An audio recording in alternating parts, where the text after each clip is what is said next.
It gives us the opportunity to go get a PhD. That didn't happen in the Middle Ages. And wrong. it's okay, no, it's not Rachel, wrong. You but just don't listen, like it.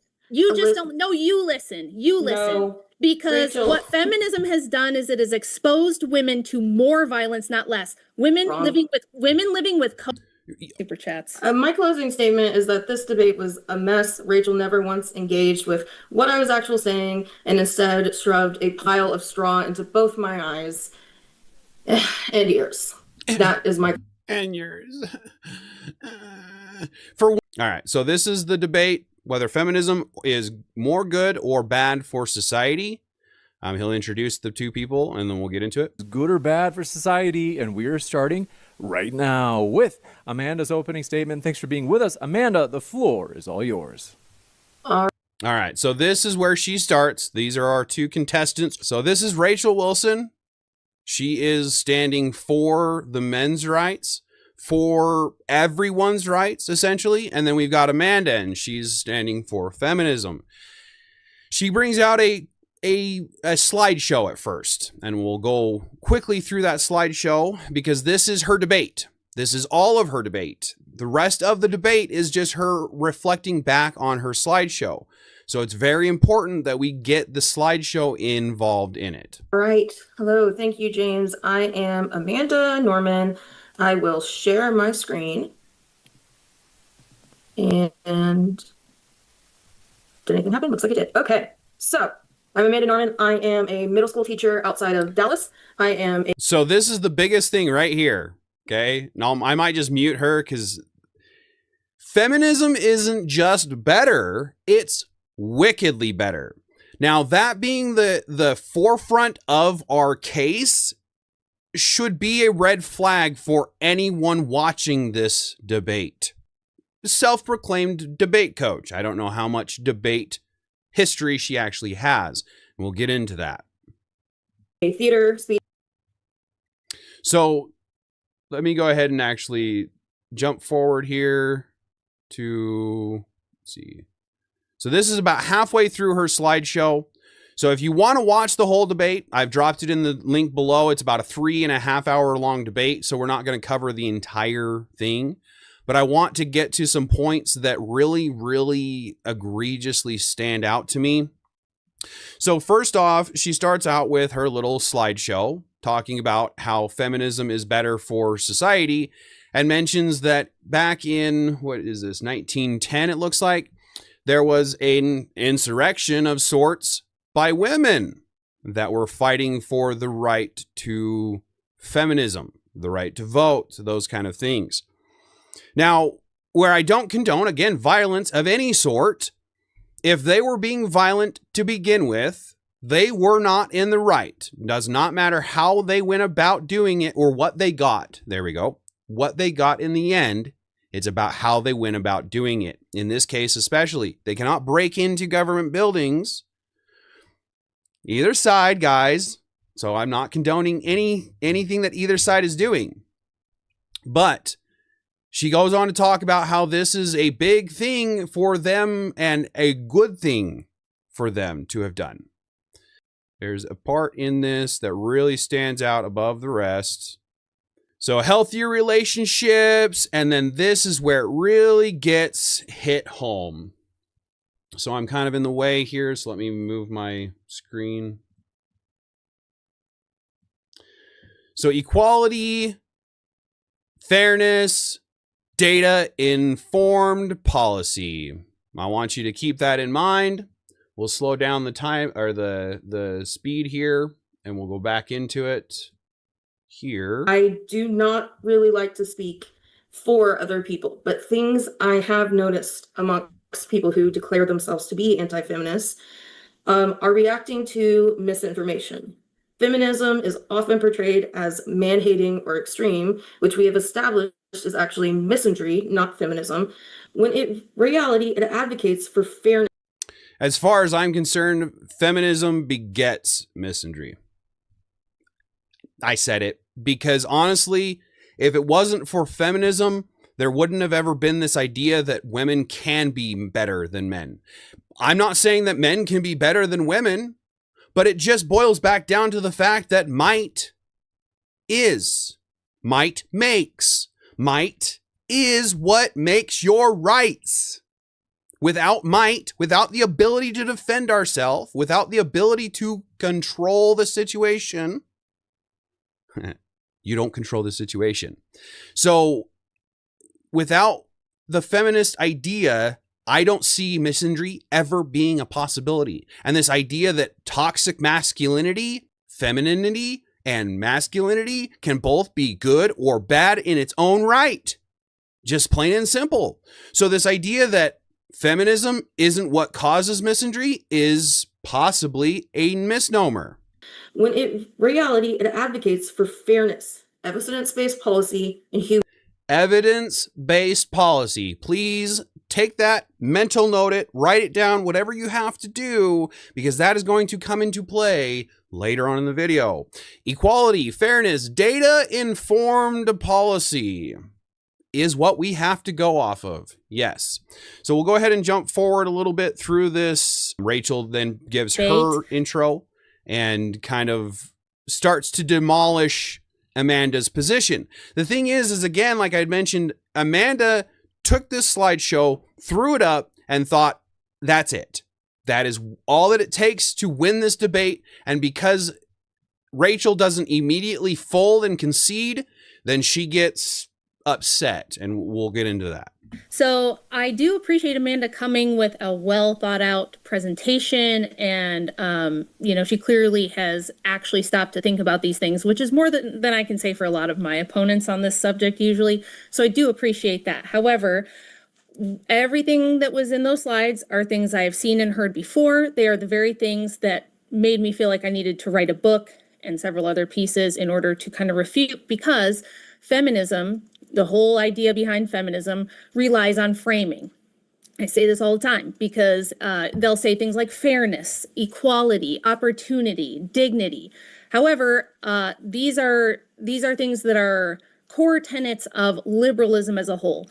The revolutionary ethos of the French and American revolutions was liberty, equality, fraternity, right? So feminism came as a political movement from this, with Mary Wollstonecraft and her vindication of the rights of women, talking about this very thing. It was basically everything Amanda just said, which is, you need to be fair and give us equality. But when we dig into what that means, it relies on a bunch of presuppositions that I do not accept. For instance, you said that feminism does not deny biology. How do you feel about the transgender movement? Do you support that in general, or are you against that? Or in other words, are you a trans exclusionary feminist, or are you a trans inclusive feminist? Are you asking? Yeah, is it okay if I ask questions in my opening, James? I'm cool with that. If you want, that works for me. Yeah. As far as the trans question, I'm very conflicted about that. We can look at historical context and see third and fourth, however many genders all throughout society. I feel like I'm just going to go ahead and say I do not support gender affirming care for minors. I'm an educator, so protecting children is very important to me. Trans women competing against biological women in sports is an absolute no for me. But at the end of the day, I kind of feel like if an adult biological male wants to live his life as a female and can pass that way, whatever fits. But I do feel like the way the trans movement is working, it's actually working against them, because I do see a lot of trans people saying, we want fairness, we want equality, we want you to listen to us, but they don't seem to understand the opposition and present it in a way the opposition will actually engage in. Yeah, so right. I have some serious criticisms of the trans movement as far as trans people in general. When we talk about homosexuality, that they're just born that way. So I might have skipped over it, I guess, but she does not believe in choice. She believes that we are born to be what we're going to be, but then turns around and does not agree with certain ideology that would basically go hand in hand with that. It's quite the contradiction that she gets into here. So clearly you don't actually believe in blank slate theory, or do you? Like, which is it? Are you determinist, that if you're born a woman, you're going to act like a woman and be like a woman, and that there's something essential biologically about femaleness? Or is that a costume that I can put on if I truly feel that on the inside I'm a man? Or I'm a woman. I was born male, but I feel like I'm a woman on the inside. Again, this is something that is incredibly complex. And when I say society, when I say society, I didn't use the word conditioned, but I'm talking about societal norms, people wanting to fit in, people having that shame instilled in them that, these 11, 12-year-old boys I teach, it's not okay to cry. You go to the bathroom and cry. You don't want to cry in front of your friends. You want to look tough. That's societally ingrained in them. Whereas, maybe their instinct is to be more emotional and seek help. That kind of dances around my question, because you can't really have it both ways. You can't say homosexuals are born that way. I'm a biological determinist. I don't believe in free will. I didn't say, and see, that's just it. I didn't say that. Oh, well, yeah, I guess I did. By saying that you don't have a choice in the way you live your life, you're saying that you don't believe that they have a choice in whether they transition or not, whether they want to, whether they need to. You're saying that it should have been the way that they were from birth, which is the way it is. So she is contradicting herself already, and we're only 19 minutes into the debate, and we're not really into the debate. We're into the intro, the opening statement. Rachel is just trying to get to the bottom of what forms her ideology, because you can't say I'm this way and this way. It's a fallacy. You can't be two things at once. It's either A or B. Yeah, you did. And then say at the same time that boys would cry in front of everyone and they wouldn't act like boys, except that we condition them to be that maleness or manliness wouldn't exist except for social conditioning. Because I didn't say that. I said that there's shame from society, certain societies, the one I live in kind of suburban Texas. Yeah, it emphasizes manliness, whether that person truly is manly or not. We might be able to find common ground here. So when I'm sure you've probably heard trans activists say that we can tell that transgenderism has a biological root to it, that it's, something you're born this way, because when we do brain scans, we can see differences, right? If we look at a trans man's brain scan, it looks more like a woman's brain. The male to female transgender people, their brain scans, when we do them, look more female. Do you think that science is probably valid? I haven't looked into it. I don't talk about trans stuff a lot. I don't have very strong feelings about that. That's a fairly large, I understand that the feminist movement is not behind the men in women's bathrooms, the women in men's bathrooms, but they are very much, or at least it seems like to me, that they're very much behind the transitioning from one to the other, the empowerment that it gives them, when it turns out that there's no empowerment, because in reality, all you're doing is, when you look at it, the major sports that are actually getting other genders transitioning into be a sports player there, it's men to women. I don't see many women to men going into sports of a high caliber, physical sport. You see a lot of men that can't make it themselves go and become a female so that they can become something or other. It doesn't work like that. Okay. Well, if we're going to talk about, feminism, I feel like you probably should look into that, because if we're going to be granting rights based on gender, then you believe in gender, and I don't believe in gender. I only believe in biological sex. So I said in my opening that I was going to use them interchangeably. So I didn't say that. I'm going to use them interchangeably. They're the same thing for the purposes of this debate. Okay. They are the same thing, yes. Not just for the purpose of this debate, but the fact that you have to clarify it that way shows us that you don't completely agree with that. So you're already contradicting your own stance by saying that. You have to be able to say, I believe this, and with this comes this, and this. So, for example, because the feminist movement is so behind the trans movement, if you're going to be defending feminism, you're essentially defending that movement as well. You can't take the position that I'm going to have my cake and I'm going to eat it too and still have it afterwards. Right? That saying has never really made sense to me. I'm going to have my cake and then I'm going to eat it. So that, yeah, I get to have it and then I get to eat it too. But having it after you've ate it, that's where it comes down to. You can't do that. It's not how it works.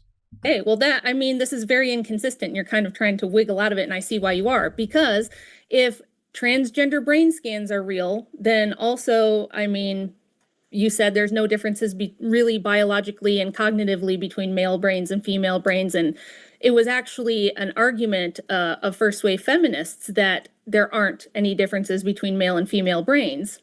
So again, like I said, you've got to be able to take the stance of the stance. And she's not. She's picking and choosing. It's this buffet style, right? You can't have your cake and be able to eat it and have it still. It doesn't work like that. Hey, TVT, good to see you, buddy. Good. I'm glad to have you in. Yet the people who argue that a man can be born in the wrong body or a woman can be born in the wrong body are using brain scans as evidence that yes, you can be born in the wrong body because their brain scans are different. So you might have to take that up with the transgender movement and figure out where you fall there, because you can't really say we're going to grant rights based on gender and then say, I don't really believe in gender. I'm a biological. No, I said we're not going to limit rights based on gender. Well, I actually didn't say that at all.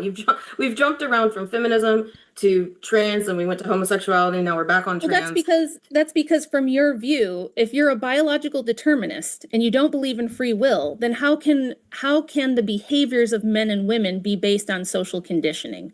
How can we condition biological determinism out of people and socially condition their will if free will doesn't exist? I'm trying to gauge your worldview when I say free will doesn't exist, I mean it's an illusion, meaning. Do you believe that free will doesn't exist? Because I sure do. As a potato speaking on a live stream, talking to you, doing whatever I want to, I would say that free will is very much a thing that exists in reality. Now, I understand that you can't point to it and say that's a thing, but it is a thing. We all know it. We all can see it. So for her to say it's an illusion shows you just how out of grasp with reality this debate coach. And again, I will reiterate the fact that this person is a debate coach. She is teaching others how to debate. Now, I must have skipped over it because I don't remember hearing it in this time, but she is a drama coach and debate coach. So we're talking about somebody that is literally thinking outside of the reality to be able to give you the best drama experience that you can have, but is then a debate coach thinking on a reality on logical levels to try to put her point across. Hey, Crucible Crusader, it's good to have you in, buddy. Good welcome in. All right, we'll get back into this. That maybe we're not. It's okay. Mojo, good to see you. You hopped in just as I said, hey, good to have everybody. Man, I really appreciate the support that I get from everybody. The Cool Verse, RSTV, the Legends, all of you. Thank you so much for being around. And if you haven't seen Rattlesnake TV, go check them out. Definitely go check them out. This isn't something I'm covering right now, but definitely check them out. The Crucible, awesome place to go. Definitely check them out too. Rachel Wilson, Andrew Wilson, good people. Whether people like to admit it or not, they're good people. So thank you very much for your support. So let me ask you something. So this may seem a little bit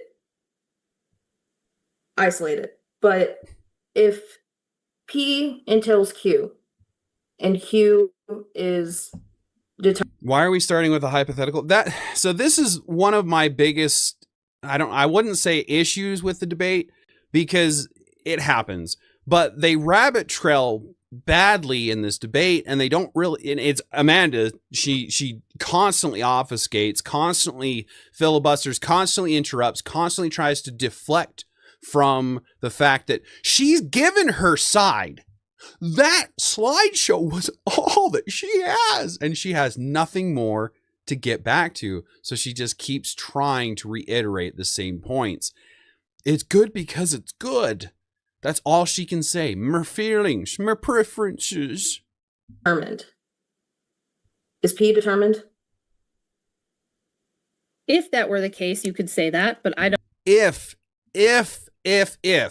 we're talking about a hypothetical, and what's really funny is the whole, I won't necessarily try to find that because that's not one of the time stamps that I put down, but she mentions that they ask her in the super chats at the end, they ask her we all know the question that's coming up, right? If you hadn't had breakfast, how would you feel? And she says, I didn't have breakfast. This as a debate coach, as someone who is literally telling a hypothetical, putting a hypothetical toward Rachel like it's going to be an end-all be-all, game changer, end, the conversation kind of a thing. And yet, is it? No, because it's a hypothetical, and it's not even a really good hypothetical. Yeah, Crusader, exactly. Fail. Don't believe in biological determinism whatsoever. So I'm not sure. You're saying if Q was an entailment of P and Q is biologically determined, that P would also have to be biologically determined? Yeah, if Q is inside of P, yes. Let's grant that. What would that mean What? for our argument here? What was the point of that? What did it get you? Okay, so Okay, let me try to retrack here. Let me get a different hypothetical that might be the end all be all. I mean, really, just concede. I mean, we're only 23 minutes into this debate. I am arguing that feminism is better for society. I'm not arguing about trans or anything. Sure. I've made it very clear I'm not going to talk about that because it has nothing to do. I didn't prep for it. That's not what this debate is about. Again, a debate coach not being able to say, okay, I didn't prepare for this, so let me figure out a way that I can utilize this and say, okay, I didn't prepare, but I'm going to word it just the way that it needs to be worded. As a debate coach, as someone that studied rhetoric, if you haven't studied rhetoric, you can't possibly be a debate coach. So you have to be able to use rhetoric to your ability and say, that's not quite the way it works because such and such. I can't even think of what they were just talking about, of course. So can we please just get back onto feminism? Sure. Then if we want to talk about feminism, let's talk about the fact that when you brought up the map of women's rights and you pointed out to me, Rachel, look at the red areas. I'm sure that you're noticing something about the red areas.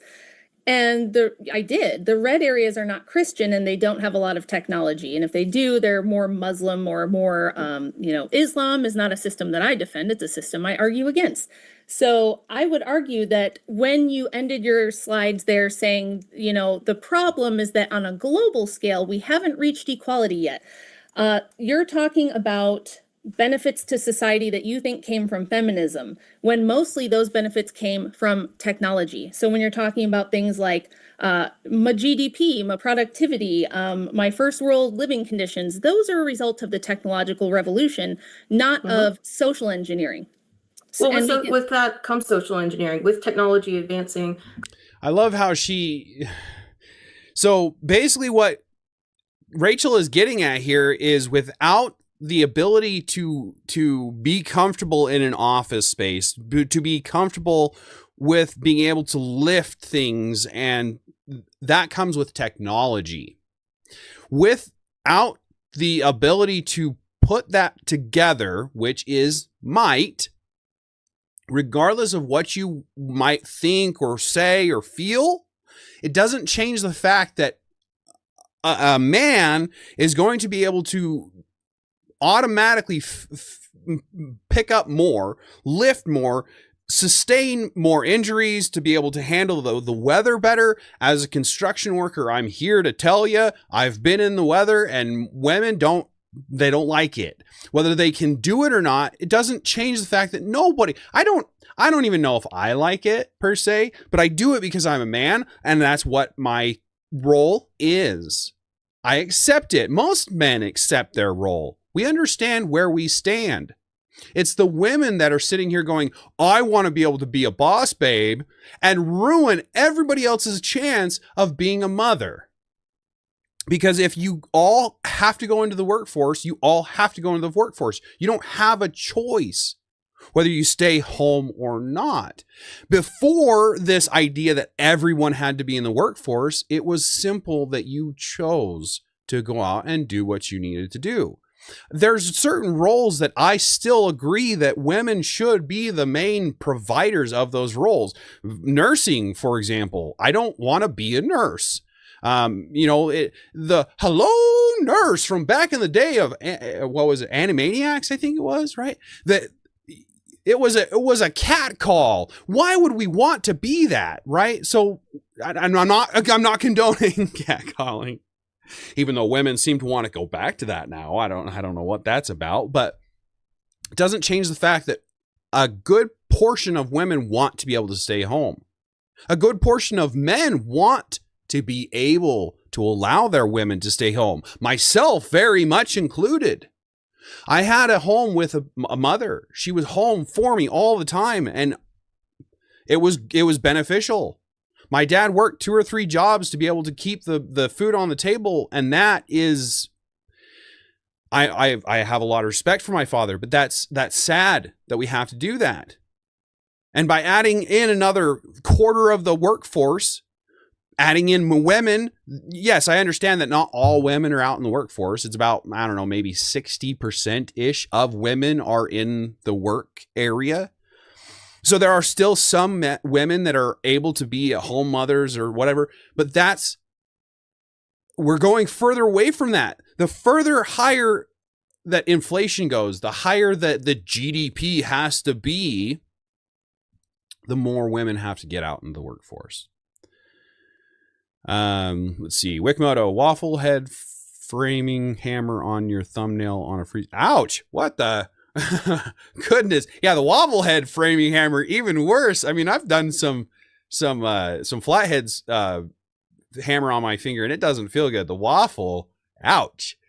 Pumpkinhead, they want catcalling because men are not even bothering with women these days, and then they hate that there's no attention. That's the thing, is men and women are very different with how we flirt. Women have to have that attention. They go out, they post on Instagram, they get those likes, they get those, and it gives them dopamine. I mean, don't get me wrong. I understand the feeling. That's why I know what they're going through, but it doesn't change the fact that women get their flirtation through that kind of idea, where men have to go out and work for it. So yes, we have to go out and catcall you. All you have to do is get catcalled.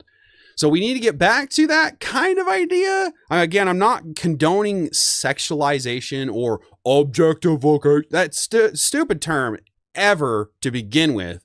You're not an object. Stop making yourself out to be one. Yourself out to be one.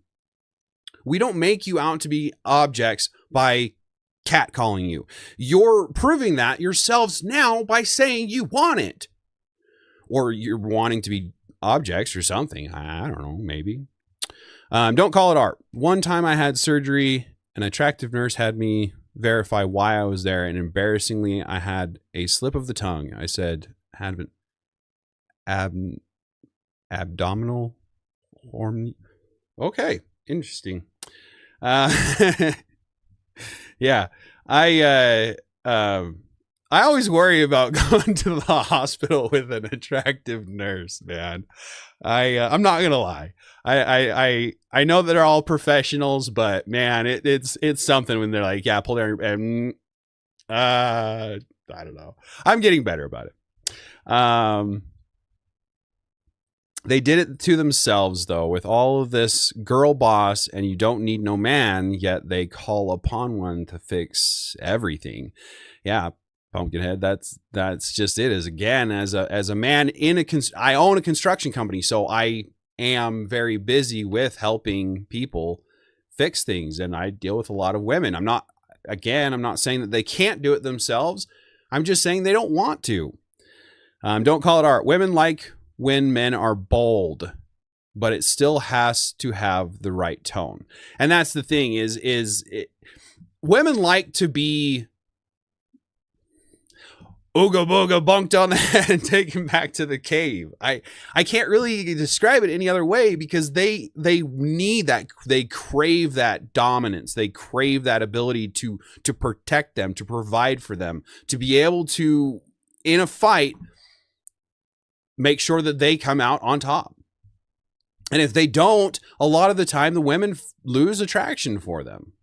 Anyway, I'll get back into the debate. Sorry, guys.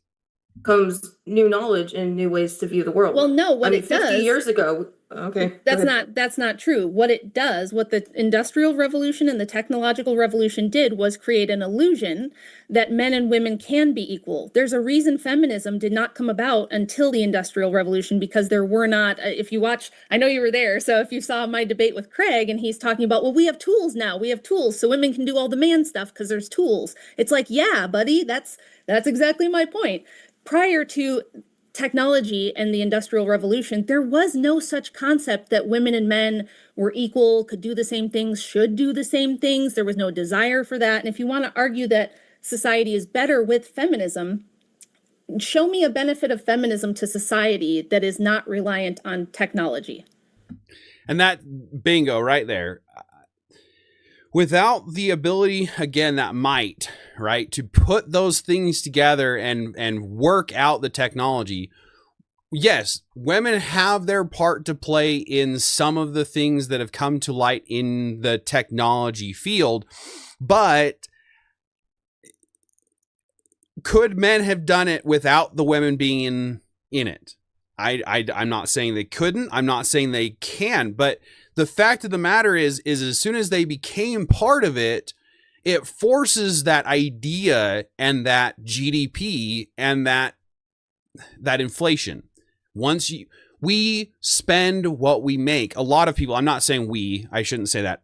I do, unfortunately. I live paycheck to paycheck like a lot of Americans do.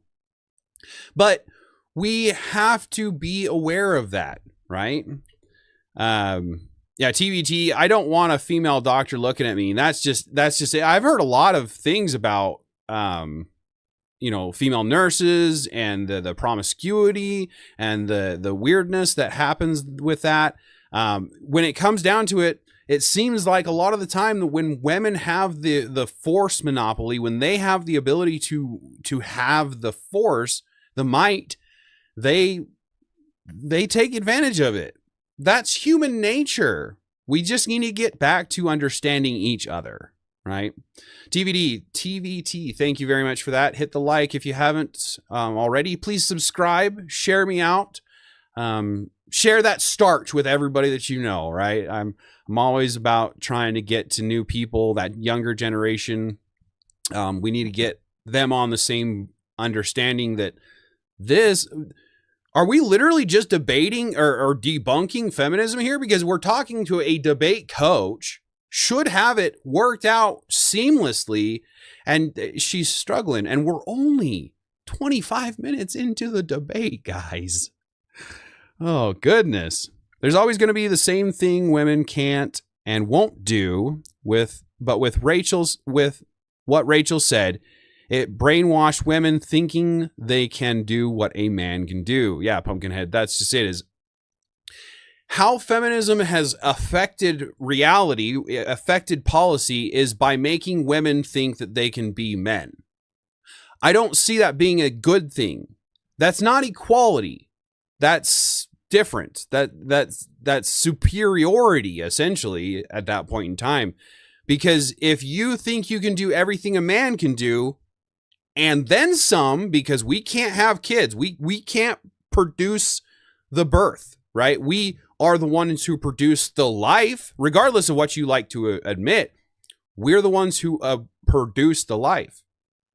So we need to start to get back to an understanding, an agreement. See, with his words of love, I do not like, you don't like female doctors either. They don't listen, which isn't surprising. Oh, okay. That's fair. I don't really deal with female doctors. I think I had one when I was younger, and I didn't like, she was nice. She was older. So it was okay. It was like my grandma. I don't know. It was weird. It's still weird to think about it, but yeah, they, especially with the guy, I don't see them listening to us as easily. TBT, I would rather a male doctor because he's a male and he knows the male body. That again, that's the thing, is if it's a female on a female, that's one thing. They know the female anatomy. But if a female is even saying that, yeah, I am struggling. I am always struggling to read his words of love. I mean, come on, I'm a potato. Give me a break. That isn't just a product of better technology. I would say they go hand in hand. Yeah, And we have better educational outcomes, but that's not due to feminism. That's due to technology. There's more people. Feminism arose because of the technology and the new worldview it provided. She just admitted it. Feminism arose because of technology. If it was because of technology, without technology, could it have even been a thing?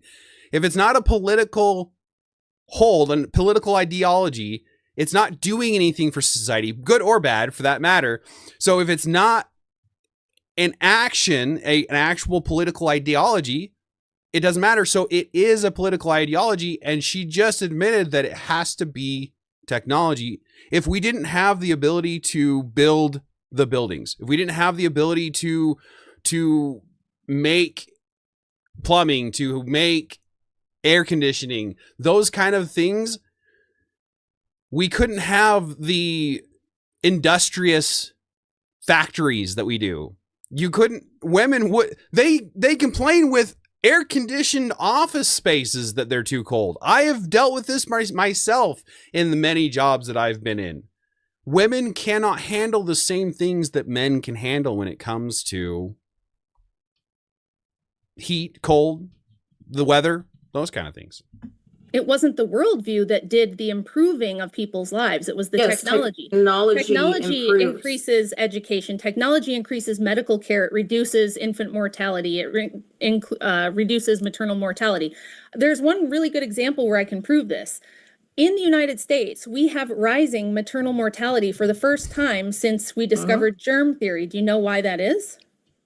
I looked into it, but can't remember, honestly. I think it had something to do with, like, I don't know.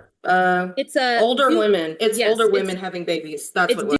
And that's just it. So that ties, and that's what Rachel's getting at. I don't know if Amanda even picked up on that, or if Rachel's just speaking to us as the audience, as I know that we're supposed to, and that's why I try to speak to you guys. But she's basically saying that you can't have feminism without technology. And like she just admits, you can't. Due to advanced maternal age. So when we just. And then with the maternal age, that's what I was getting at. So that's what feminism brought that on. The idea that you don't have to be a mother at your prime, at your ability to have that child and be able to fully raise them, be able to fully run them down when they get rambunctious, those kind of things, right? Those are all very important. And as older we get into the advanced age in concerns with maternity. We get advanced age with concern about being able to raise them properly, those kind of things, right? So we'll see, maybe. Discovered germ theory because of technology, and we were able to... Well, it was actually because of a lazy scientist, but yeah. That's what it was. So she's claiming that it was a lazy scientist. It was still a scientist. It was still in a lab. It doesn't matter how that ended up happening. It was still because of science. So you can argue how that science came to be is still technology. Science is technology. Feminism is not technology. And she tries to claim that at some point in time too, that feminism is a technology. Did you know that? Because I sure didn't. All right, so let's see. I think we're going to go ahead and jump forward here so we can get through it, because we're getting close to maybe the end of my day already. So into the debate a little bit. I do. And yeah, there were some men who were also persecuted in this way. But Can just can I show you the slide that says that men benefit from feminism too? they don't, though. How do men benefit from feminism when they... Let's look at the state Because they of can be more family court. honest. Do you think that men benefit from feminism in the family court system?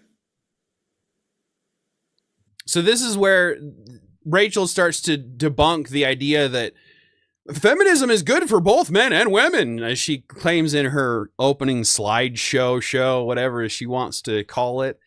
But she claims that, yeah, she's already starting to retract her statements, essentially.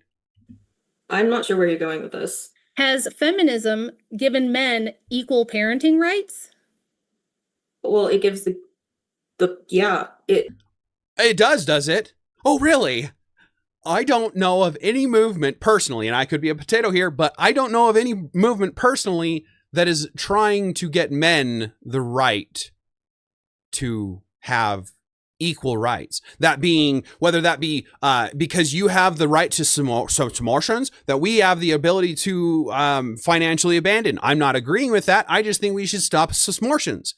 But if we're going to go into that route, then she should be behind the 50-50 parenting. The fact that men shouldn't have to pay anything if they're all having the kids half the time. If the women have half the time, the men have half the time, then there shouldn't be any exchange of money other than where the kid, well, if it's 50-50, then they're spending as much time in the one home as in the other home. So where's that movement in feminism? How is that better for men? the way family court works is it takes the one who's worse and limits the time with the children. Oftentimes that is a female. So now Exactly. TVT, my church is being persecuted right now by other Baptist church for not allowing women as leaders. It says it straight in the Bible. I don't understand. I'm trying to take the secular route, a lot like Andrew Wilson. I'm a Christian. I'm outspoken Christian. I want Christians to be more outspoken, I guess, is what I want to be. But if it states in the Bible, how can we interpret it differently when it straight out says they should be silent in church? They should not be teaching, because there's too much ability for propagandization with women. They propagandize way too easily. Apprentice, men could always be honest. They just weren't emotional and weak in front of women to validate the idea that we are the same. We were always able to bro it out with the bros. Yeah, men can always be honest. If we see something wrong with our brothers, we call it out. It doesn't seem to be the same way with women. It always seems to be the sisterhood and the brotherhood. And it's funny because I actually watched a video the other day of someone dogging on the brotherhood because we always stand up for each other, which is funny because I almost always look around to see if I have any support, where I'm talking to a one woman and then out of the blue, a group of women come in and it's the sisterhood attacking me. Right. So I don't see how that's comparable. Yeah, men should have to legally consent to the submersion. If nothing else, I fully agree with that one. If the father doesn't consent, the woman should be charged with something, with murder, with theft, with something, because that was mine too. And I hate to say it like that because I'm not saying a child is a product or a possession, but that's what coverture laws stated, and that she'll get into that later, and she tries to smear it. But coverture laws gave us the straight contract essentially to be the providers. We were the ones who were supposed to take care of the child and even the woman. A lot of the time, it's not like men were out there just divorcing their wives and just leaving them to nothing. Yeah, I'm not saying there weren't the outliers. I agree fully. But the majority of men to this day are not the ones out there flitting around. We try. Yes, TBT, it is clearly stated in the scripture. I agree with you fully, 100%. In his words of love, 60 million children, 1 out of 3 is absolutely ridiculous. Unacceptable. And I'm tired of it. That's actually not true. So if you go to my Substack and read the article I wrote. I'm not going to go to your Substack. Well, you're not a very good debate coach. Okay, so again, you won't even do your due diligence to do the research to make sure that you're talking properly. And now when you're given the opportunity to go to a specific site, now I understand if I were to be told to go somewhere, I'd probably go there because I'm trying in good faith to understand the world and how it works. But it doesn't matter. So if you don't want to go there, that's fine. I understand not going to your opposition's site, but you're in a debate. Now this is almost an epitome of what sophistry, I think is pronounced or called, a debate that's just strictly off of fallacies. Amanda tries to claim that Rachel is doing fallacies, is fallacious in her argumentation.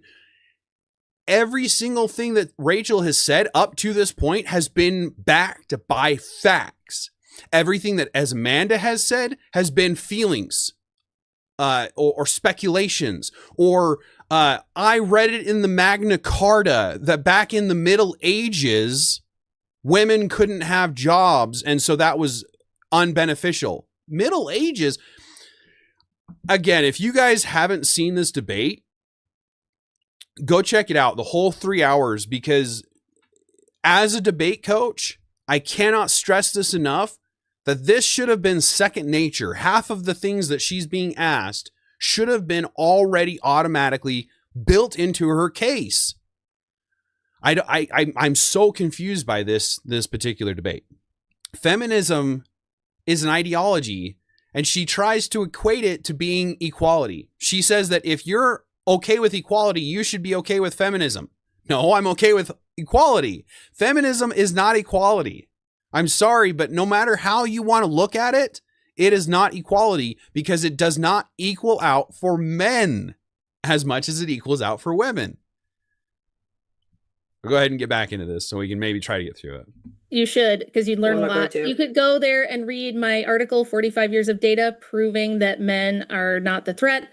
Men are not the threat. It's women who are the threat. Women who live with an Well, and here she goes again. So again, a debate coach. This is nothing but emotion right here. The way she moves in her seat, the way she just acted, that whole body language is, I know better than you, and I'm going to school you because I knew what you were going to say, so I'm better than you. That's essentially what she's getting across, whether she realizes it or not. And she's directly speaking to Rachel. She's not speaking to the crowd like Rachel is, like you have to do in a debate. I'm not going to be debating the person across from me. Yes, I will be debating with them, but I'm not debating them. I'm debating their ideology. I want to be able to take it the best way that I can, right? Let that roll off my back, because in a debate, you're going to get emotional. You're going to see those things that don't work, right? She's seeing things that just don't work. And the cognitive dissonance is setting in hard. And she, at some point in time, she even says, I don't think I'm wrong. I'm okay with being wrong, but I don't think no, you're not. You're not okay with being wrong if you can't accept it and say, you know what? That's actually a good point. Fair. I will go ahead and concede on that. I don't know. There's many things that she could have done to save face, and instead she got emotional and just started to make it seem like she knows everything that's Rachel's going to say before she says it, like that's something. Like that's going to do something for her. Married partner that abuses the child in their relationship. Heard it all, Rachel, and I still disagree with it. Is that wrong? Is it wrong? No, No, it's not. No, she just admitted it's not wrong. So she's admitting it, but she's not conceding on it. Multiple times does this happen through this debate, and I want to try to get through all of it, but at the same time, it's so frustrating because this is a debate coach. This is someone that is teaching the next generation on how to think logically, to put their ideology on paper, to be able to say this is how it works because this is how it works well, right? I can tell you that a functional mother, father, biologically together, biologically being they married each other and had a child, nothing else, no cousin marriage, but the idea that they can be together is our best ideal situation. We've got to get away from the idea that it's a split home in any way, shape, or form. Wrong. It's okay, no, it's not Rachel, wrong. You but just that's, don't listen, like it. You just listen. don't. No, you listen. You listen. No, Because Rachel. what feminism has done is it has exposed women to more violence, not less. Women Wrong. living with All she's doing, again, emotion, wrong. She doesn't say you're wrong because of this. She doesn't try to interject with actual facts or statistics. She just says, you're wrong. I feel that you're wrong. Like, I don't understand how you can think that you can get away with just saying you're wrong. Rachel's going, she's cooking. I mean, everything, again, she's backed up with everything with facts. There's been a couple of rabbit trails that she's maybe allowed to go off on. I'm trying to be objective and middle ground here, but I don't see many things that Rachel's doing that could be a fallacy, that could be a straw man. She's very, very blatantly putting it into facts, how it's been throughout the years. cohabitative partners and with other women have the highest rates of abuse. The safest place for women is in a marriage with the biological father of their children. That male is the least likely to Is least likely to be and the reported, most Rachel. You had the same debate. You were That's a fallacy. That's a straw man. I will admit, we cannot know all instances of occurrences where instances and occurrences, she mentions at one point in time, instances are reported, occurrences just happen. But if there are like this year, there's a certain level of incidences that have been reported, and this year there's more incidences reported. The next year there's more. You can see a trend. You can start to see things wave and change and show you how things are going, because not all people are going to be willing to admit or show or speak out. But as people speak out, more people speak out. So if more people are speaking out, then it creates more. That gives you that trend. That shows you that movement, right? Yeah. Well, yeah, then Rachel, I'm not going to do have this better debate than with you Craig and again. show me where I'm wrong. Because we're just talking past each other right now. We're not. You're not past each other. See, this was the other thing, is she claims that Rachel was talking past Craig in the debate that she had with him at DebateCon, where she was saying that, you know, without tools, you wouldn't be able to live. And he tries to say that all men would die if it wasn't for their wives. I'm sorry, I'm 40 and I don't have a wife and I'm still alive and I'm kicking. Maybe not great, but I'm still kicking. The point of the matter is men don't need women. I'm not saying women need men to survive when it comes down to it. Kind of do. But it boils down to the fact that we need each other. We need to find some common ground again. And equality is not feminism. Feminism is what is shoving us down our throats that men are pigs, that the patriarchy is the piece of garbage or something like that. When in reality, the patriarchy is just from the father. That's all it means. It means that God gave us the life that we have. It was from our Father. That's the patriarchy. That is the only patriarchy. And she tries to say that there's two patriarchies. And that's the thing is, if everything is always evolving, always changing, how do we ever know anything is anything at all? To contend with this, how is feminism helping women? How? What because is it doing? gives us the choice of no fault divorce. If you don't like your husband and you're miserable, you can leave. That was beneficial. The ability to just cut out on a contract for any reason is beneficial. So you're telling me that I can go and start buying up houses and cars and start to change my contract, and that's okay? In her logic, that's okay. How does that make sense?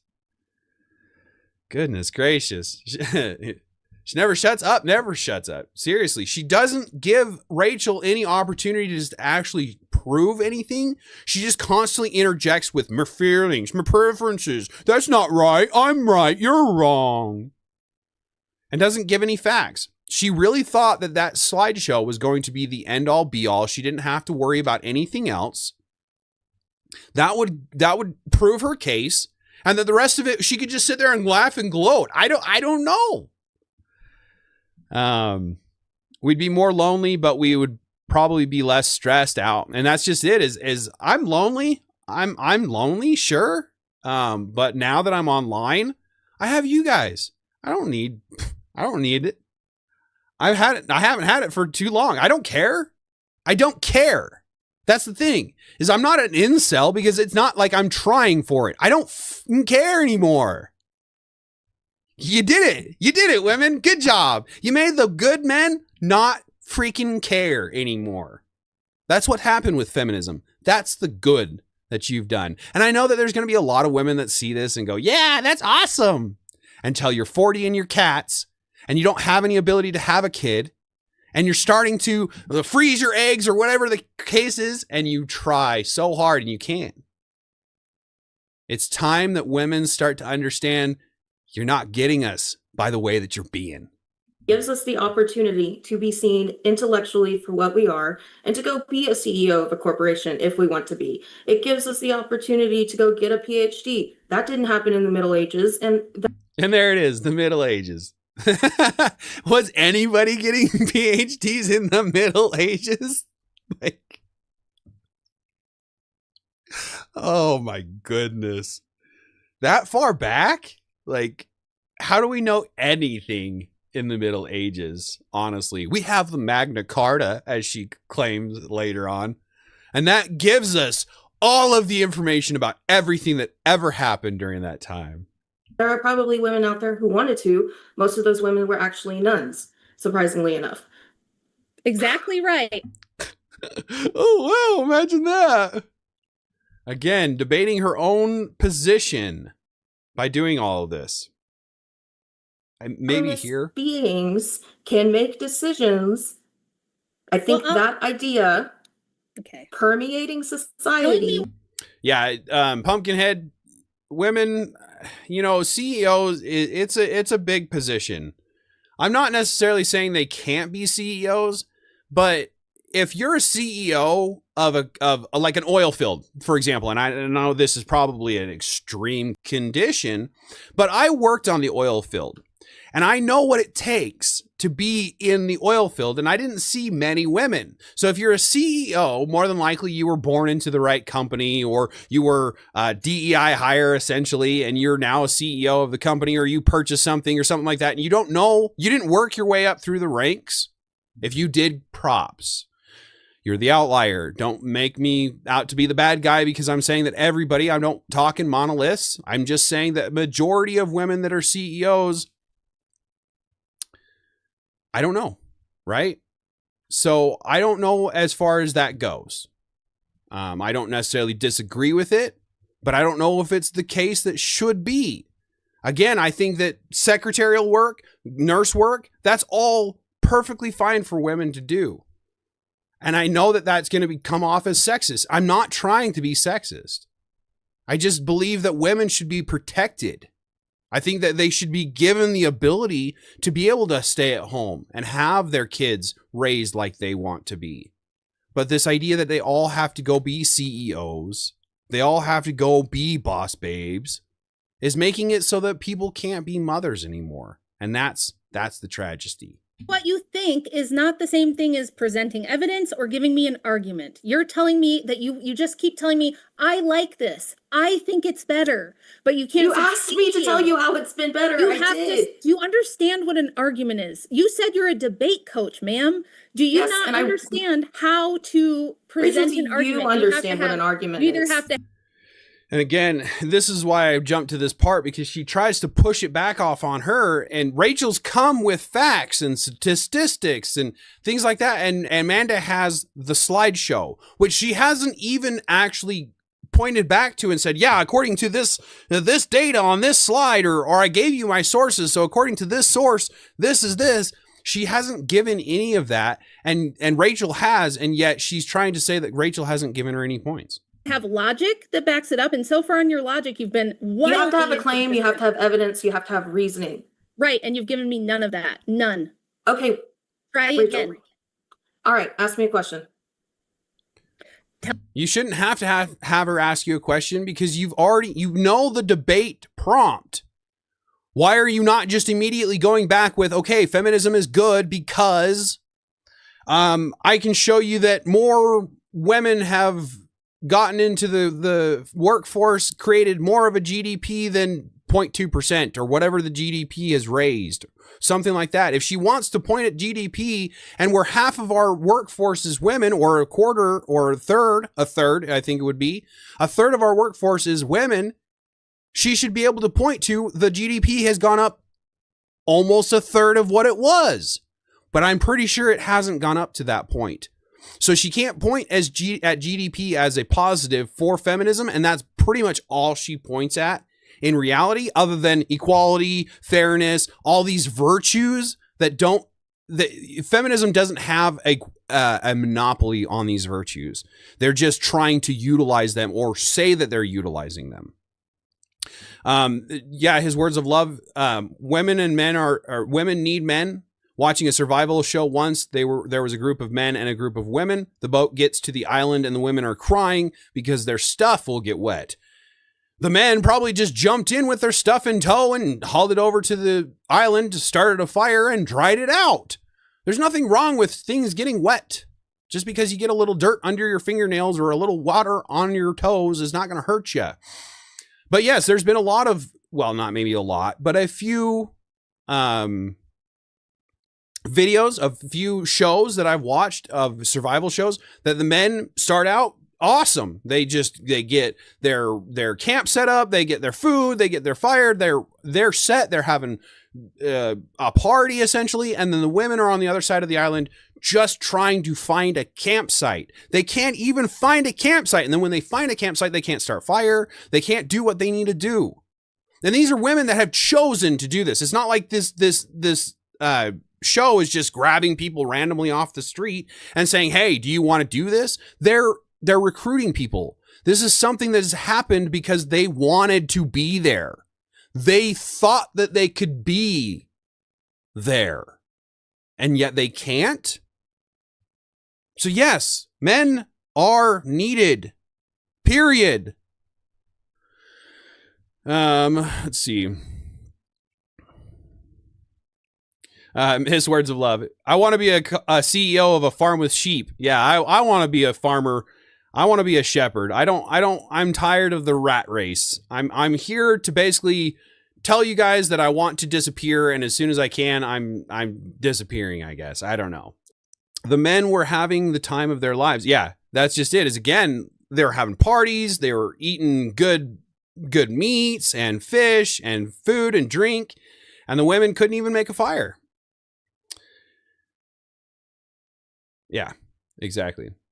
And then Crusaders, seeing that, I believe the women were dehydrated, starving, cold, and got lost multiple times and argued about how to do it, about what they were supposed to be doing. And the men just immediately fell into line behind the strongest of them, or the one that understood the strongest mind, or whatever the case is, but it's might. yet again, comes down to might. Tell me how, give me a specific instance, how feminism has made society better. Feminism has made society better by having women be seen intellectually and morally equal, or at least competitive, to the men around them. And men have been able to become softer in a sense, more emotional, more honest with their partners, and more. All right, so that before Rachel jumps into it, I'll jump into it because, for one, none of that was actually evidence of beneficial outcomes for either men or women. I don't care to be able to cry in public. That's not my goal. My goal is to provide and protect. And to protect, me going, oh my gosh, is not going to be a good case. So in the case of a actual threat, I'm going to be standing my ground. I'm not going to be crying. And if you're crying at one case for random reasons, you're more likely to be able to be forced to cry in other cases. If you have control over your emotions, like women want us to have, we can't just be crying willy-nilly. It's not something that's beneficial. And the idea that women could be equal to men it's not been beneficial. Women cannot be like men. And it's brought us into that slippery slope fallacy, that slippery slope idea of now women can transition to men and be a man, or men can transition to be women and be a woman. It's not biological. Biology does not change. Logic does not bend. These things are irreversible. They are not able to be changed at all. More authentically themselves. So when I present statistics to you, such as the fact that now that we have more cohabitation, more LGBTQ relationships, more out-of-wedlock births, that these things, fatherless homes raise the risks for children on every conceivable negative metric in life, from being jailed to having substance abuse, learning. And you can see, like, she hasn't really been paying attention the whole way. It's just been, I showed you my slideshow. Why aren't you just accepting it and conceding your points? I know what I'm doing and you don't. But you can see right here that she has completely and utterly stopped paying attention to Rachel and what she's saying. She looks up every once in a while, but she's not actually comprehending anything that Rachel's saying. At that point in time, the debate's essentially over. She shouldn't have continued. I don't know exactly how to end a debate as a debater and say, this is not going anywhere. Moderator, let's just end this. But because if you do that, you're kind of conceding to a certain extent, is how I feel about it.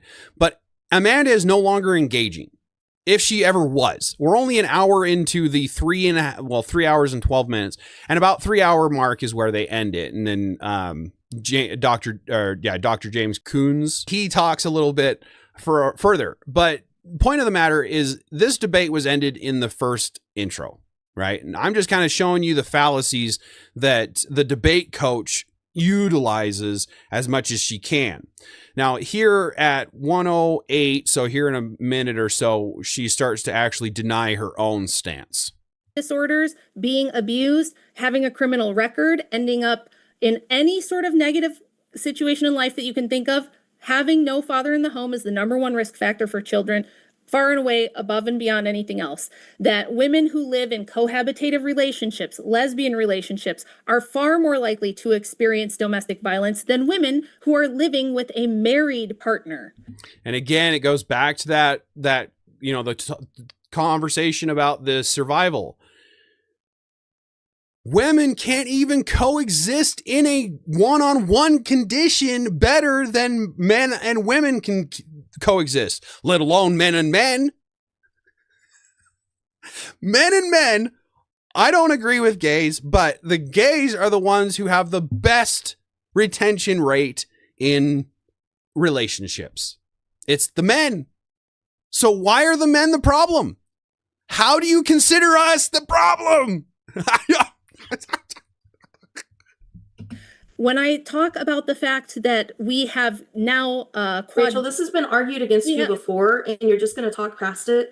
But we can't know that for sure because oftentimes it's not reported in marital situations because of society. We can't know this for sure. Yes, we can, and here's how we can. Yeah, this is People lie, Rachel.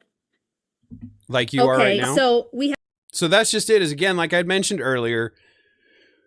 Yes, I understand that people lie, that there's going to be times that they're not going to completely agree or completely admit or completely inform of everything that they've had happen to them because they're embarrassed, because they feel like that they should have done something more. I don't know. But the case of the matter is people do report more than they don't report.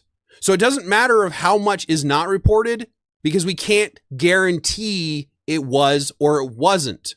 So me saying that there was more reported, I can't even really say that. But it doesn't change the fact that we have to go off of data. She says so herself. Have 45 years of data from the National Incidence Study, which is an effort of incidents versus incidents in occurrence, and incidents are reported. Occurrence just means it happens. We can't know this for sure. You talked about this with Greg. But we can see, if you can't look at data and see trends, you said in your opening, ma'am, that we should be making policy based off of data. And where did I say that? Whoa, where did I say that? You guys remember, right? I mentioned it and I told you to take a mental note. That was at about 11 minutes and 50 seconds into the debate, or into the slideshow. Into her own slideshow, she said it. I pointed it out that she said it, and it states it in text form, right? So there's no denying that this happened, that she believes this, and yet she wants to deny the data that Rachel is giving to her. Whether she can point to it and throw up a slideshow with a source on it or not, it's a source. It is there and it is reality. Whether Amanda goes to view it or not, it doesn't change the fact that it is a reality. You literally said in your opening, we should be making policy based off of fairness and data. That's what you said in one of your last slides. And we have data. We have 45 years of data. And even if people lie, as a whole, you should see trends. You should see a trend that there's less domestic violence if no-fault divorce and feminism is going to protect women and children. If that was the case, you would have seen a trend that just almost immediately slopes and plummets down because no-fault divorce worked, and all the women that were being abused and that were in bad relationships just all left their husbands, and that now it's all hunky-dory because now they can just leave whenever they want, right? So why is the data trending the opposite way? Why is it that more violence is happening because the biological father leaves and now there's a stepfather that doesn't understand the child? They don't know their ins and outs, their quirks and their behaviors, things. They need to be able to understand them better, right? So that's a good thing to have a biological family. All right, so I'll go ahead and jump to the closer so we can kind of get done with this debate.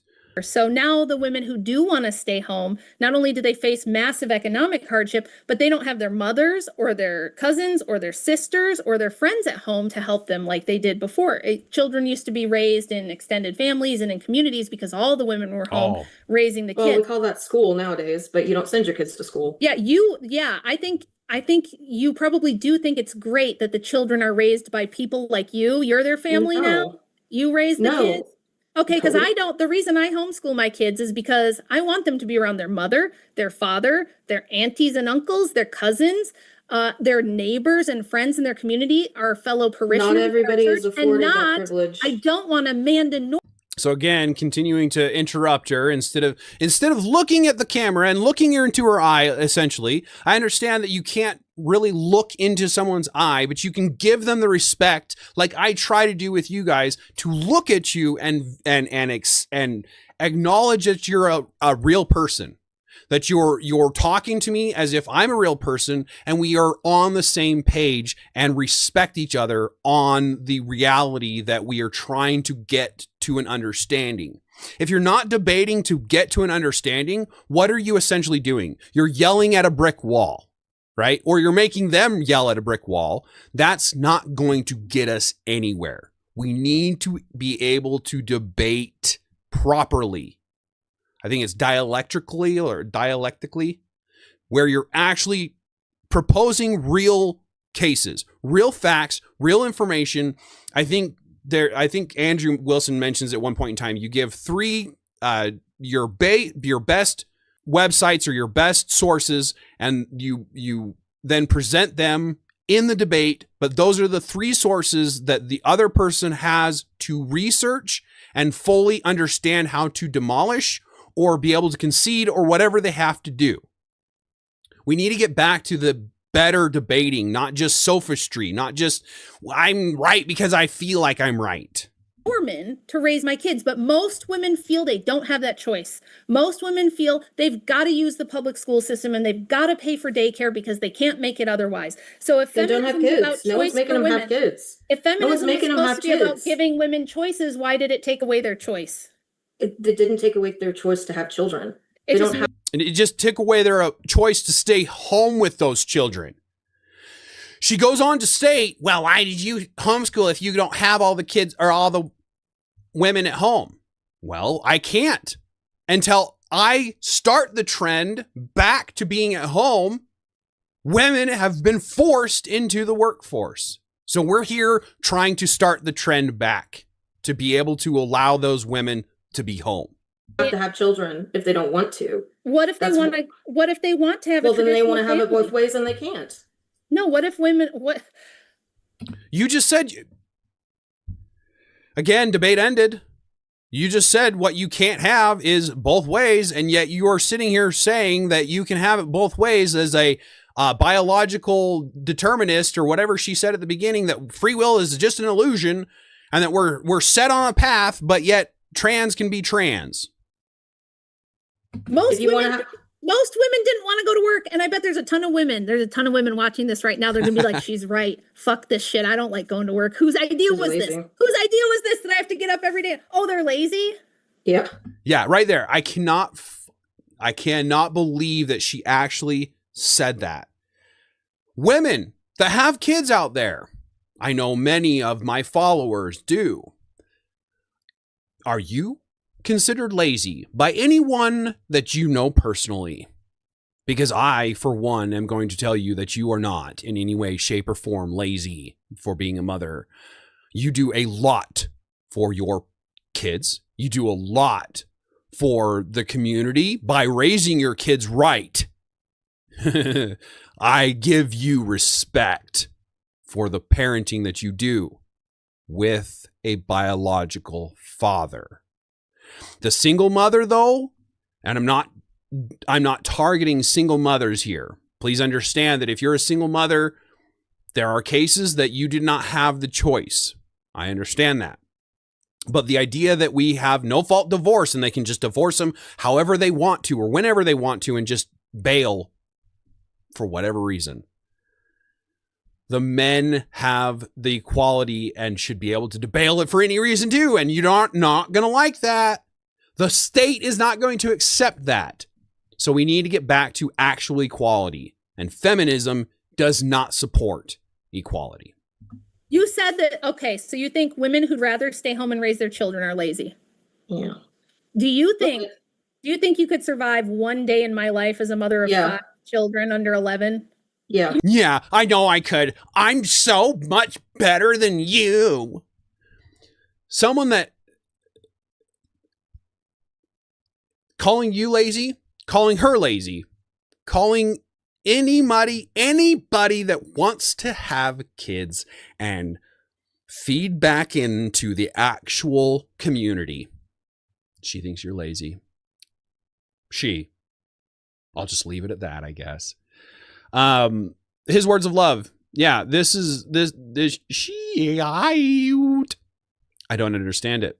She couldn't even play with children. She couldn't even handle the time that it would take, the energy that it would take to spend the activity time with children. She has guinea pigs.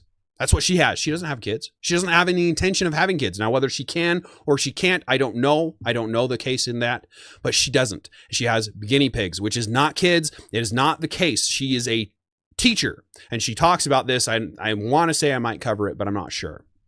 Pumpkinhead, my mom is a single mother, and she had it rough AF, and that's just it. I know many of my friends that were raised by single moms, and they have a rough life. We need to get out of the idea that we need to get back into the idea of vetting your partner fully before that intimacy comes into play, like I've mentioned before.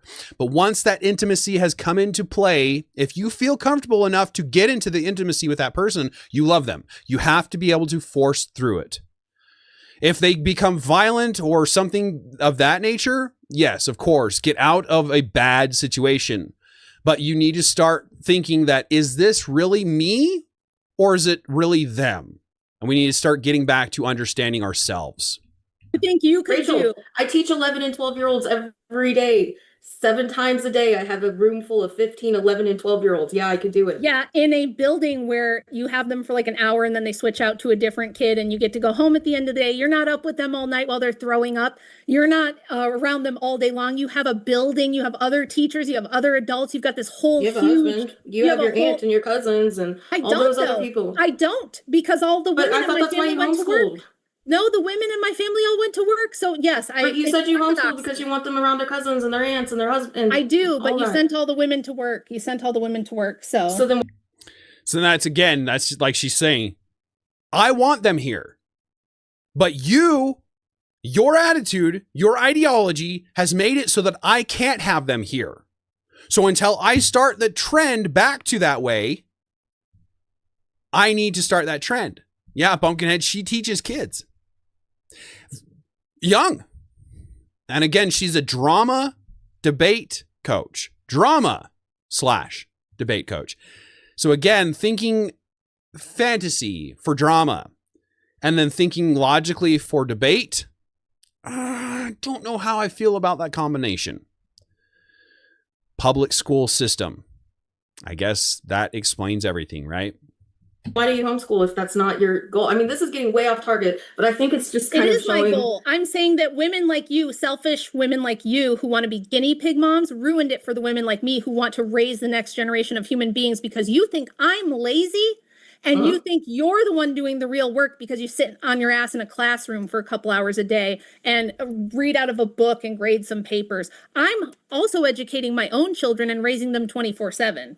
And I would love it. And the other stay-at-home moms would love it if we weren't this tiny minority of people who are now kind of isolated because all the other women are in cubicles making money for corporations and to double the tax base and to make sure that women like you get to indoctrinate our kids with your worldview instead of ours. You don't know how the public school system works. I think you don't know how the public school system works because you cannot teach kids without your ideology bleeding through into your teachings.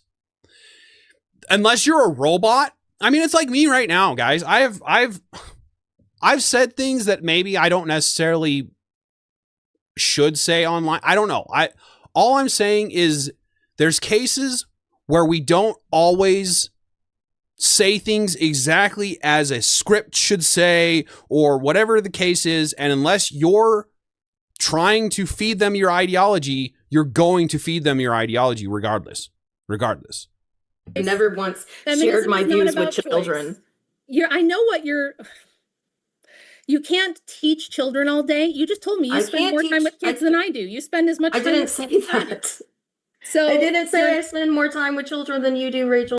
But you tried to implicate that. You tried to make it an assumption that because you have more kids in your classroom at a time that you are better with kids, that you have more understanding of what they are. But if you're not with them all the time, if you're not there 24/7 with them and up, like Rachel is saying, up through the night, up through the sicknesses, up through all of that, this is why they shouldn't be in the workforce. Nothing against you. I want to be the provider. And you've basically removed that ability from me. I can't make enough to provide for a whole household without multiple incomes. That's why I'm here trying to make something of this so that I can have a family, be able to provide for them. I don't want to just talk. I want to be what I'm trying to preach. Well, you were You're a strawmanning me. diehard leftist. You think that No, doesn't I'm not. ooze out of your yes, you are. I'm not. Okay. Give me one political view you hold that's right wing then, or conservative. Denying gender affirming care to children, which I said at the beginning. That's just that is right leaning. Hey, TVT, thank you very much for the engagement, buddy. That's not right leaning. That's like barely sane. That's you don't get Okay, right wing kudos for I'm not not talk mutilating about Rachel. children. I'm not yeah, I going to know talk you about don't. this anymore. I know you don't. Did you circumcise your child? Do you have boys? Did you circumcise them? I'm not going to tell you that. This Then why might should be. I tell you? This might be a good opportunity to go into the Q&A. Do you guys have any topics that you still want to cover? And see so we're just about to get to the closing statement. This is where I'm trying to get to. But like Pumpkinhead just said right there, gender affirming care is for children is vile. This is the gender or she's trying to equate circumcision to gender affirming care. Now, where I don't know how I feel about circumcision, like Rachel's about to say, I don't know exactly how I feel about it, but you cannot equate that to the transitioning, right? And she's about to explain that. It's about mutilating children, and then she's like, I mean, Rachel. You think circumcision is the same thing as turning a kid's penis inside out? No. And taking his testicles off, removing Did I say it was? Easy. Did I say why would you bring it up? Why would you bring that up? I brought it up because you talked about mutilation, and some people think it is. Let's do closing statements real quick, James, and then we'll go to super chats. My closing statement is that this debate was a mess. Rachel never once engaged with what I was actually saying, and instead shoved a pile of straw into both my eyes and ears. That is my and yours. For one, I'm not a debater yet. I'm hoping to be, but I'm not yet. But I don't think that's how the closing statement should have gone. I'm pretty sure she went first. So wouldn't it be Rachel would go first for the closing? I'm not completely sure, but there was no option. She just immediately started saying her piece and then said it with that was the dumbest closing statement I have ever heard in my life. She just rubbed straw in my eyes and yours. She didn't create any facts, but yet she did. I'm not giving any facts, but I think I did. That was a dumb closing statement. I wish you would have, really, Rachel, I really wish you would have engaged with what I was saying instead of just begging the question. Who wasn't engaging? Again, guys, if you haven't seen this whole debate, modern day debates, go check them out. Go check this debate out. Rachel Wilson, she's starting to get some really good debates going on. And then Amanda, I might cover it later. I don't know. But Amanda went on and freaking tried to cope on a different stream saying that she won this debate. Really? And doing this weird sort of circular reasoning, contradictory cognitive bias thing that you do. I think I don't think you're dumb and I don't think you're ignorant. I just think that you don't want to go there. You don't want to go there. You don't want to go there. All right. I won't necessarily bore us with the closing statement where Rachel just basically tells her, yeah, I demolished you. There's no reason to continue on with that. But I'll go ahead and jump to the end right before they get done. So where she is asked by a super chatter on what the 3 laws of logic are. And she, as a debate coach, this is how she reacts. Lazy. This one from Basil Problem says, I'll miss you. Wow, Basil's leaving. Bye-bye. Oh, Basil Problem. You know what, though? I want to take Amanda. We live in the same city. I'm not going to say where, but we live in the same city. I would love to take Amanda through a day in my life and see how she feels about having to hack it on a... And then she tries to turn around and say, yeah, you can come to me. And we can start my day first. Oh, where was it? I can't remember where she. That's Anyway, not what was happening. And I'm Are. a very, very tired one. Okay, I well, can't do it right now. here I it is. don't understand. Okay. Now, do you have guinea pigs? Did you mention having guinea All right. pigs? Well, anyway, long I story do have short, the- I'm not going to necessarily try to find it because I'm at the end of my time with you guys. But basically, she is asked what the 3 laws of logic are. She, as a debate coach, now the 3 laws of logic, as far as I'm concerned, and I'm just learning debate, I can list them. The law of identity, the law of non-contradiction, and the law of excluded middle. Those are the 3 laws of logic. I, as a beginner, knew this as they were asking the question. She, as a debate coach, should be reiterating this constantly throughout the day for even one person, let alone if she's been a coach for any amount of time. She should have known that off the top of her head. So, again, is this basically saying that feminism has been debunked? Because a debate coach can't even logically cite out how feminism is good for society, how it equalizes actual society. Crucible Crusader, closing statements should always be to get your points across once again in quick summary and how it refutes your opponents, not to say how poorly you think your opponent did. Yeah, that would be an ad hominem. I don't know exactly the fallacies exactly, but it's definitely not a closing statement of any way, shape, or form from a debate coach. Again, they ask her the 3 laws of logic. She says she's too tired. Refers to, or Rachel says, I can do it. She does it. And then Amanda says, well, yeah, that's it. I wouldn't have been able to do it if you hadn't said it. So there you go. End of discussion. Oh, man. So I am not behind feminism at all whatsoever. I used to think that it had some place. I don't anymore. What do you guys think? Drop them down, your comments in the comment section below. Let's have a discussion. As for now, please take care of yourselves out there. Always remember your Second Amendment rights within the United States. Your response time will always be faster than that of the police. Stay strapped. Stay around. You're important. I care about every single one of you. Be kind, always.